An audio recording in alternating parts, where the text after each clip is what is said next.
Assalamualaikum warahmatullahi wabarakatuh. Saya dari kelompok 14 akan mempresentasikan sedikit program mengenai manajemen restoran yang menggunakan prinsip-prinsip dari pemrograman berorientasi objek. Tentu saja saya tidak sendiri. Di sini saya bersama teman-teman saya. Yang pertama ada Gabriel Yonatan, yang kedua ada saya sendiri, dan yang ketiga ada Silvi Putri Hanafi. Sebelum itu, prinsip-prinsip PBO yang kami terapkan pada proyek kami, yang pertama ada enkapsulasi, yang kedua ada abstraksi, yang ketiga ada inheritance, dan yang terakhir ada polimorfisme.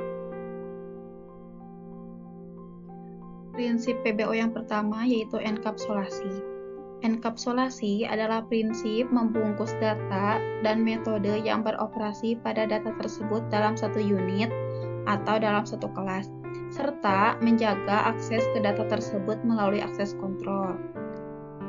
Jadi, enkapsulasi ini merupakan prinsip PBO yang dapat menyembunyikan variabel dan mengekspos metode agar tidak bisa diakses dari luar kelas serta meminimalisir kesalahan. Pada kelas meja ini terdapat dua variabel yang dideklarasikan. Yang pertama ada nomor meja dan yang kedua ada isOccuped. Dua variabel ini termasuk privat variabel, yang dimana variabel-variabel ini disembunyikan dari akses luar dan hanya bisa diakses melalui metode getter dan setter. Karena get dan set ini digunakan untuk mengakses variabel dari luar dan mengubah nilai variabel yang dideklarasikan sebagai privat dalam sebuah kelas, maka disebut sebagai public method.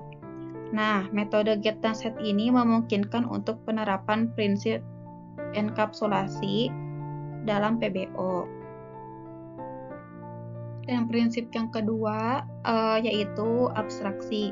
Abstraksi adalah prinsip yang menyembunyikan detail implementasi dan hanya menunjukkan fungsionalitas yang diperlukan. Contoh abstraksi pada kelas ini yaitu kelas person. Kelas person adalah kelas abstrak yang tidak dapat diinstansiasi atau kita tidak dapat membuat objek langsung dari kelas ini. Dan kelas abstrak ini bertindak sebagai template untuk kelas turunan. Kelas employee dan customer termasuk kelas turunan yang bisa diakses dan diimplementasikan dari kelas abstrak person. Kelas employee dan customer harus mengimplementasikan metode abstrak pada abstrak person ada di display role. Untuk prinsip PBO selanjutnya akan dijelaskan oleh Silvi Putri Hanafi. Selanjutnya saya akan menjelaskan tentang inheritance dan polimorfisme.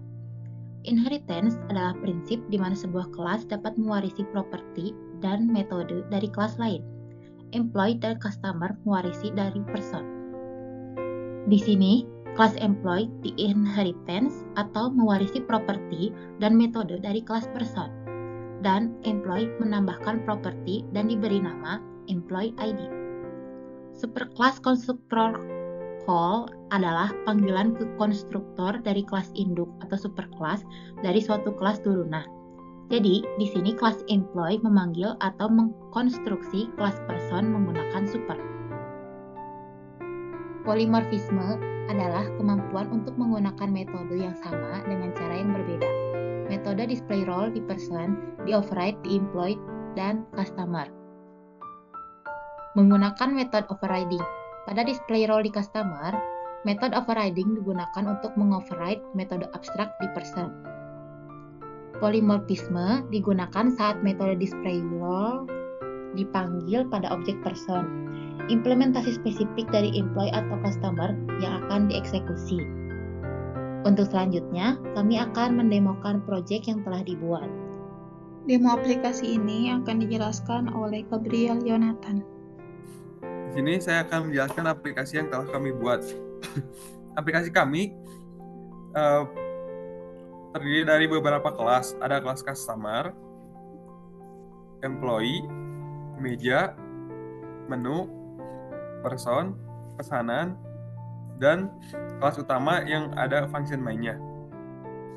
Sebelum menjalankan aplikasi, kita harus menyiapkan data menu, data employee, dan data customer. Nah, lalu kita jalankan aplikasi kita. Setelah dijalankan, aplikasi terdiri dari beberapa menu. Menu nomor 1 digunakan untuk menampilkan data-data menu restoran. Lalu ada menu nomor 2 yang akan kita jalankan nanti. Menu nomor 2 digunakan untuk memesan order. Lalu ada menu nomor 3 untuk menampilkan data-data order. Di sini masih kosong karena kita belum memesan apapun.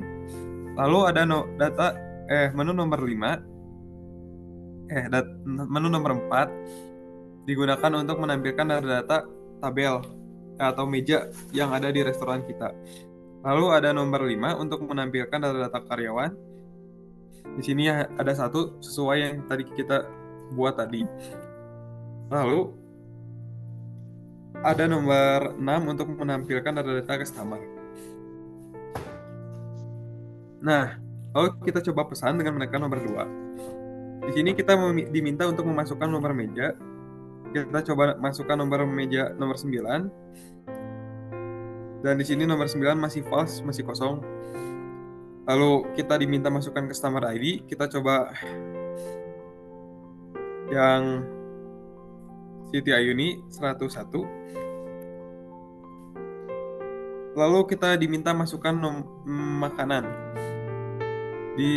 atau menu. Di sini kita coba masukkan lotek. Lalu kita bisa menambah menu lagi dengan mengetik menu tambahan, misalnya Josu. Nah, jika sudah dengan pesanan kita bisa ketik down. Setelah itu kita bisa melihat data menu apa saja yang sudah kita pesan dengan menu nomor 3. Di sini ada nama customer-nya, order status, nama menu yang telah dipesan. Nah, untuk keluar dari aplikasi kita bisa menekan nomor 7. Aplikasinya sudah keluar dan sekian aplikasi dari kelompok kami. Terima kasih. Itulah penjelasan program dari proyek yang telah kami buat. Kurang lebihnya mohon maaf. Terima kasih. Wassalamualaikum warahmatullahi wabarakatuh.